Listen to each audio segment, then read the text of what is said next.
కాబూల్ నుంచి దక్కన్ వరకు ఎదురులేని సైన్యం, లెక్కలేనంత సంపద ఉన్న మొఘల్ సామ్రాజ్యపు రాజులు తమ కూతుళ్లకు పెళ్లిళ్లు చేయడానికి ఎందుకు భయపడేవారు మీరెప్పుడైనా ఆలోచించారా?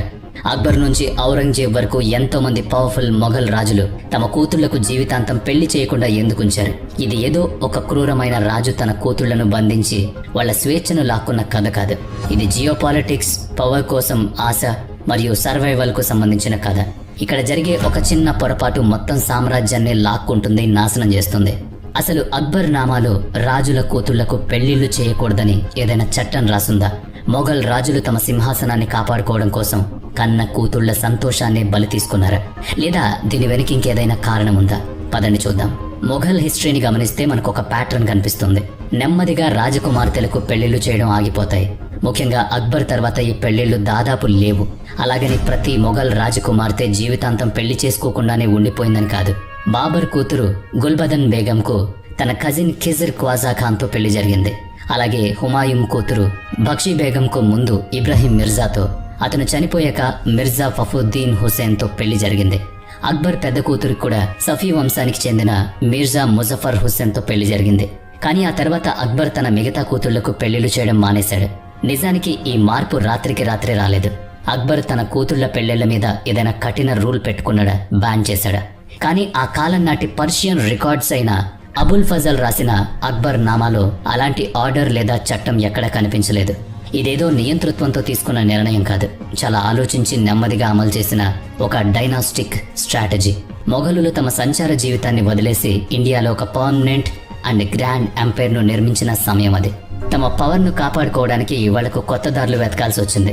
రాజవంశం మరియు పరువును ఒక లిమిట్లో ఉంచాలనే ఆలోచన అక్కడి నుంచే మొదలైంది. ఆ ఆలోచనే రాజకుమార్తెలకు పెళ్లి కాకుండా మిగిల్చిన శాపంగా మారింది. కానీ ఇక్కడ మనం ఆలోచించాల్సిన విషయం ఒకటి ఉంది. రాజకుమార్తెలకు పెళ్లిళ్లు చేయకపోవడం అనేది మొఘలులు ఇండియాకు రాకముందు నుంచి ఉందా, లేక ఇండియా వచ్చాక మొదలైందా? ఇది తెలుసుకోవాలంటే మనం కొంచెం హిస్టరీలోకి వెళ్లాల్సి ఉంటుంది. మొఘలుల పూర్వీకులైన తైమూర్, చెంగిజ్ ఖాన్ కాలంలో మహిళలను కోటల్లో అలాగే నివాసాల్లో బంధించే ఆచారం ఉండేది కాదు.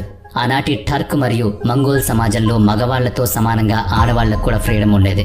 వాళ్ళు గుర్రపు స్వారీ చేసేవాళ్ళు, యుద్ధ మైదానాలకు వెళ్లేవాళ్ళు. తమ వాళ్ల మీద ఏదైనా క్రైసిస్ వస్తే కవచం తొడుక్కుని నిలబడేవారు. ఇండియాలో మొఘల్ సామ్రాజ్యాన్ని స్థాపించిన బాబర్ తన ఆటోబయోగ్రఫీ అయిన బాబర్ నామాలో ఆ విషయాల్ని స్వయంగా రాశాడు. ఫర్గానాలో తన పవర్ను కాపాడుకోవడానికి బాబర్ కష్టపడుతున్నప్పుడు అతని నాయనమ్మ ఎహసాన్ దౌలత్ బేగం ఎన్నో స్ట్రాటజీస్ చెప్పి శత్రువులను ఓడించడానికి సాయం చేసిందట. బాబర్ అక్క ఖంజాదా బేగం కథ వింటే ఇంకా ఆశ్చర్యంగా అనిపిస్తుంది. షబానీ ఖాన్ అనే శత్రువు బాబర్ను నలువైపులా చుట్టుముట్టినప్పుడు ప్రాణాలు కాపాడుకోవడానికి బాబర్ ఒక పెద్ద మూల్యం చెల్లించాల్సి వచ్చింది. అతను తన సొంత అక్క ఖాన్జాదా బేగంను షబానీ ఖాన్ దగ్గర వదిలేసొచ్చాడు. షాన్జాదా 10 ఏళ్ల పాటు ఎన్నో బలవంతపు పెళ్లిళ్లు, విడాకులు ఫేస్ చేసింది.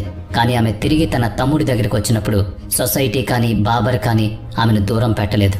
బాబర్ తన అక్కకు పాద్షా బేగం అనే కుటుంబంలోనే అతిపెద్ద హోదా ఇచ్చాడు. ఆ తర్వాత హుమయూన్ మరియు అతని తమ్ముడు కామ్రాన్ మధ్య గొడవలు తగ్గించడానికి అదే ఖాన్జాదా బేగం ఒక అద్భుతమైన డిప్లొమాటిక్ పనిచేసింది.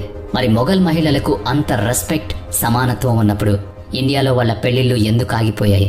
బాబర్, హుమయూన్ తర్వాత 1556లో అక్బర్ మొఘల్ సింహాసనం ఎక్కాడు. ఇండియాలో తమ పవర్ స్ట్రాంగ్ చేసుకోవడం కోసం అక్బర్ రాజ్పుట్ మరియు ఇతర రీజనల్ ముస్లిం రాజులతో సంబంధాలు కలుపుకోవడం మొదలుపెట్టాడు. 1562లో అమీర్ రాజు బార్మల్ తన కూతురు హర్కాబాయిని అక్బర్కిచ్చి పెళ్లి చేసినప్పుడు మొఘలుల్లో ఒక కొత్త ట్రెండ్ మొదలైంది. పొలిటికల్ సపోర్ట్ కోసం వాళ్ళు హిందూ మరియు రీజనల్ రాజుల కూతుళ్లను పెళ్లి చేసుకోవడం మొదలుపెట్టారు. కానీ తమ కూతుళ్లను మాత్రం వేరే వాళ్లకు ఇచ్చేవారు కాదు. ఇలా ఎందుకు జరుగుతుందో ఒక్కసారి ఆలోచించండి. ఆ కాలంలో ఉన్న సైకాలజీ ప్రకారం కూతురును ఇచ్చేవాళ్ళు ఎప్పుడూ కూతురును తీసుకునే వాళ్ళకంటే తక్కువ స్థానంలో ఉండేవారు. ఈ ఆలోచన ఎక్కడో ఒక చోట ఈ రోజు కూడా ఉంది. ఇది మీరు కూడా గమనించే ఉంటారు. ఒకవేళ గమనిస్తే కామెంట్ చేయండి. మొఘల్ రాజులు తమను తాము జిల్లే ఇలాహి అంటే భూమి మీద దేవుడి నీడగా భావించేవారు. వాళ్ళు తమ కూతురును ఏదైనా రాజ్పుట్ రాజుకు లేదా తమ కింద పనిచేసే సుబేదార్కు ఇస్తే ఆ రాజుకు తమతో సమానమైన స్టేటస్ ఇచ్చినట్టు భావించేవారు. అందుకే ఆడపిల్లలను తీసుకుని తమ పిల్లలను ఇవ్వకపోవడం అనేది మొఘలుల సుప్రీం సిటీకి ఒక సింబల్గా మారింది. మీరింకా మా కిందే ఉన్నారు, మాతో ఎప్పటికీ సమానం కాలేరు అని ఎప్పటికప్పుడు గుర్తు చేసే ఒక అలవాటు అన్నమాట. దర్బార్ బయట ఎవరితోనైనా సంబంధాలు కలుపుకుంటే అది లోపల ఒక కొత్త పవర్ సెంటర్ లాగా మారిపోతుందనే డౌట్ మొఘలులకు ఎప్పుడు ఉండేది. ఒకవేళ రాజకుమార్తెను ఏదైనా పవర్ఫుల్ మన్సబ్దార్కు లేదా సేనాధిపతికి ఇచ్చి పెళ్లి చేస్తే ఆ బంధం రేపేదైనా బలహీనమైన సమయంలో ఒక తిరుగుబాటుకు కారణం కావచ్చని కొందరు హిస్టారియన్స్ అంటారు. బహుశా ఈ కారణం వల్లే జహాంగీర్, షాజహాన్ కాలంలో కుమార్తెల పెళ్లిళ్లు చాలా లిమిటెడ్ గా జరిగేవి. వాళ్లను కేవలం కోటలకే పరిమితం చేశారు. దీనివల్ల పవర్ అంతా రాజుల కంట్రోల్లో ఉండేది. ఇంకో ఆసక్తికరమైన విషయం ఏంటంటే అన్నదమ్ముల మధ్య సింహాసనం కోసం రక్తపాతం జరిగినప్పుడు ఈ రాజకుమార్తెల సపోర్టు ఎప్పుడు తమ సొంత కుటుంబంలోని వాళ్ళకే ఉండేది. పవర్ కోసం జరిగిన యుద్ధంలో జహానారా బేగం దారా షికోకు సపోర్ట్ చేస్తే రోష్నారా బేగం ఔరంగజేబ్ వైపు నిలబడింది. అంటే వాళ్ళ రోల్ కేవలం కోటలకే పరిమితం కాలేదు. పవర్ కోసం జరిగే యుద్ధంలో కూడా వాళ్ళ ఇంపాక్ట్ స్పష్టంగా కనిపించేది. దీనికి తోడు ఈ ఆచారానికి ఒక మతపరమైన సామాజిక కారణం కూడా యాడ్ అయింది. ఇస్లాంలో కఫు అనే ఒక కాన్సెప్ట్ ఉంటుంది. దీని అర్థం ఏంటంటే సోషల్ స్టేటస్ మరియు ఫ్యామిలీ బ్యాక్గ్రౌండ్ పరంగా సమానంగా ఉన్న వాళ్ళ మధ్య పెళ్లి జరగాలి. మొఘలులు తమను తాము తైమూర్ మరియు చెంగీజ్ ఖాన్ వారసులుగా భావించేవారు. అందుకే వాళ్ళు తమ రేంజ్ అందరికంటే ఎక్కువ అని ఫీల్ అయ్యేవాళ్ళు. ఆ ఆలోచన వల్లే వాళ్లకు సమానమైన సంబంధం వెతకడం అంత ఈజీగా దొరికేది కాదు. యూరప్ నుంచి వచ్చిన ఫ్రాంకోయిస్ బెర్నియన్ కూడా తన రికార్డ్స్లో ఇదే విషయాన్ని చెప్పాడు. రాజకుటుంబం తమకు సమానమైన సంబంధం దొరకడం కష్టమని భావించడం వల్లే మొఘల్ రాజకుమార్తెలు పెళ్లిళ్లు కాకుండా ఉండిపోయేవారు. కానీ కోట లోపల వాళ్ళ పవర్, వాళ్ళ పొలిటికల్ ఇంపాక్ట్ ఏ సాధారణ బేగం కంటే తక్కువ కాదు. హరం అంటే కేవలం పాటలు, డాన్స్లు, లగ్జరీ లైఫ్ అనుకుంటే అది పొరపాటు. మహిళలు కేవలం రాజును సంతోషపెట్టడానికి ఎప్పుడూ రెడీగా ఉంటారనే ఇమేజ్ను బ్రిటిష్ మరియు యూరోపియన్ రైట్స్ క్రియేట్ చేశాయి. హరంను ఒక అతిపెద్ద పవర్ సెంటర్గా చరిత్రకారులు చెబుతారు. అది తెర వెనుక నుంచి మొత్తం సిస్టమ్ను ఎఫెక్ట్ చేసేది. అక్బర్ సమయానికి హరంలో వందల్లో కాదు వేలల్లో మహిళలుండేవాళ్ళు. ఈ మొత్తం సిస్టమ్ను నడపడానికి మగవాళ్లు పెద్దగా ఉండేవారు కాదు. ఇది వింటే మీకు ఆశ్చర్యం అనిపించవచ్చు. ఈ సిస్టమ్ను పూర్తిగా మహిళలు మరియు హిజ్రాలు లేదా ఖ్వాజా సరాలు మాత్రమే ఆపరేట్ చేసేవారు. ఆ హరం అడ్మినిస్ట్రేషన్లో కూడా వేరువేరు పోస్టులు, బాధ్యతలు ఉండేవి. అన్నిటికంటే పైన పాడ్షా బేగం ఉండేది. ఆమె ఈ ఎంపైర్కు ఫస్ట్ లేడీ. ఆమె దగ్గరే ఉజూక్ అంటే రాయల్ స్టాంప్ ఉండేది. ఏ పెద్ద నిర్ణయం లేదా ఆర్డర్ అయినా సరే ఈ స్టాంప్ పడకుండా పాస్ అయ్యేది కాదు. అలాగే హరంలో మహల్దార్ అనే ఒక పోస్ట్ ఉండేది. ఆమె మొత్తం హరంకు చీఫ్ అడ్మినిస్ట్రేటర్. పైగా రాజుకు అత్యంత ముఖ్యమైన స్పై లాగా పనిచేసేది. మహల్దార్కు ఎంత పవర్ ఉండేదంటే ఆమె యువరాజులను కూడా మందలించేది.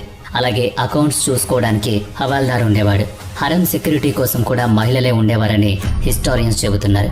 రాజు హరం లోపల ఉన్నప్పుడు అతని భద్రత అంతా మహిళా గార్డ్స్ చేతుల్లోనే ఉండేది. ఇలాంటి వాతావరణంలో పెరిగిన ఆ పెళ్లి కాని రాజకుమార్తెలు ఏమీ అమాయకులు లేదా చేతకాని వాళ్ళైతే కాదు. రూబీలాల్, అఫ్ఘన్ బుఖారీ లాంటి మోడ్రన్ హిస్టారియన్స్ చేసిన రీసెర్చ్ ఒక విషయాన్ని స్పష్టంగా చెబుతోంది.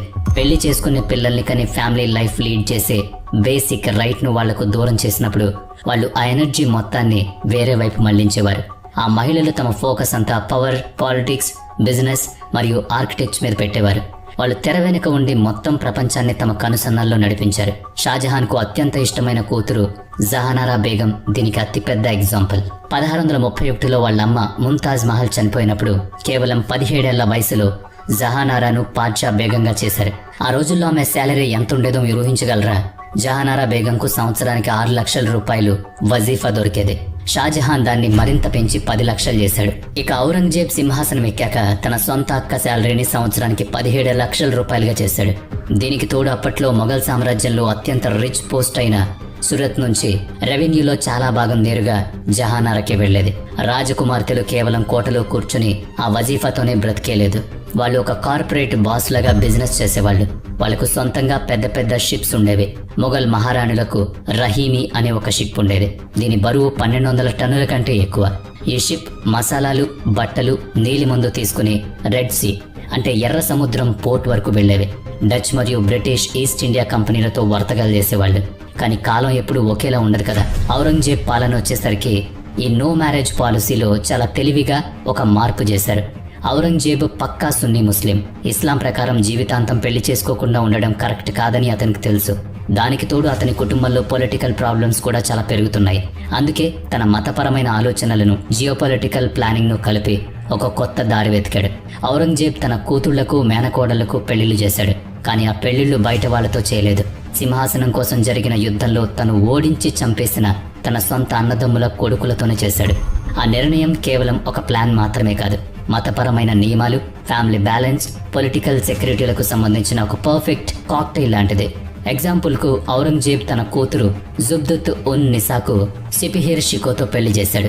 సిపిహిర్ షికో మరెవరో కాదు, ఔరంగజేబ్ ఎవరి తలనైతే నరికించాడో అదే దారా షికో సొంత కొడుకు.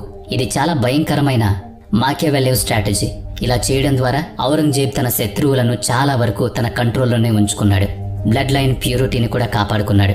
అన్నిటికంటే ముఖ్యమైన విషయం ఏంటంటే శత్రువుల కొడుకులను అల్లులుగా మార్చుకుని వాళ్ళను పూర్తిగా తన చేతుల్లో పెట్టుకున్నాడు. ఆ అల్లుళ్లకు సొంతంగా ఎలాంటి సైన్యం కానీ జాగీర్లు కానీ లేరు. వాళ్ళు పూర్తిగా ఔరంగజేబ్ వేసే ముక్కల మీదే ఆధారపడి ఉంటారు, అంటే జీతం. ఇందులో ఇంకో ఇంట్రెస్టింగ్ విషయం ఏంటంటే ఔరంగజేబు కూతుళ్ళందరి తలరాత ఒకేలా లేదు. అతని పెద్ద కూతురు జెబూన్ నిసా స్టోరీ మొఘల్ హిస్టరీలోనే అత్యంత బాధాకరమైంది. జెబూన్ నిసా చాలా గౌరవప్రదమైన ఒక ఇంటెలెక్చువల్ మరియు స్కాలర్. ఆమెకు పెళ్లి చేసుకునే పర్మిషన్ లేకపోవడంతో తనకంటూ ఒక పెద్ద లైబ్రరీని ఏర్పాటు చేసుకుంది. సూఫీయిజం మరియు కవిత్వాన్ని తన తోడుగా మార్చుకుంది. మక్ఫీ అనే పేరుతో ఆమె ఎంతో బాధతో కూడిన తిరుగుబాటు రగిల్చే కవిత్వాలు రాసేది. ఆమె రాసిన దివాన్ ఏ ముఖ్ఫీ ఈ రోజుకి ఉంది. జేబున్ నిసా ఫ్రీ థింకింగ్ అనేది ఔరంగజేబ్కు ఎప్పుడూ నచ్చేది కాదు. 1681లో ఔరంగజేబు కొడుకు ప్రిన్స్ అక్బర్ తన తండ్రి మీద తిరుగుబాటు చేస్తున్నప్పుడు జేబున్ నిసా తన తమ్ముడికి సపోర్ట్ చేసింది. ఆ తర్వాత ఔరంగజేబ్ చేసిన పని మొఘలుల క్రూరత్వానికి ఒక నిదర్శనంగా నిలిచింది. తను ఎంతో టాలెంట్ ఉన్న తన సొంత కూతుర్ని ఆస్తుల నుంచి పూర్తిగా గెంటేశారు. అంతేకాకుండా ఆమెను ఢిల్లీలోని సలీంగఢ్ కోటలో 20 ఏళ్ల పాటు ఖైదు చేశారు. జేబున్ నిసా తన చివరి శ్వాస వరకు అక్కడే ఖైదుగా ఉండిపోయింది. జైలు గోడల మధ్య రగులుతున్న ఆ సైలెంట్ తిరుగుబాటుకు ఆమె కవిత్వమే సాక్ష్యం. ఇక మొఘల్ రాజకుమార్తెలు పెళ్లి చేసుకోకుండా ఉండిపోయిన చరిత్ర కేవలం మహిళలను అణచివేసిన కథ మాత్రమే కాదు, పవర్ సాధించడానికి, దాన్ని కాపాడుకోవడానికి చెల్లించాల్సిన మూల్యానికి ఇది ఒక ఉదాహరణ. మొఘల్ రాజులు సామ్రాజ్యాన్ని స్టేబుల్గా ఉంచడానికి తీసుకున్న నిర్ణయాలు వాళ్ళ కూతుర్ల పర్సనల్ లైఫ్ మీద చాలా ఎఫెక్ట్ చూపించాయి. కానీ మహిళలు కూడా ఎప్పుడూ ఓడిపోలేదు. తమకున్న ఆ ఒంటరితనాన్ని, ఆ లోటును సంపద, ట్రేడ్, పాలిటిక్స్ మరియు డిప్లొమసీతో భర్తీ చేసుకున్నారు. పవర్ ఎప్పుడూ సింహాసనం మీద కూర్చునే వాళ్ళ చేతుల్లోనే ఉండదని వాళ్ళు ప్రూవ్ చేశారు.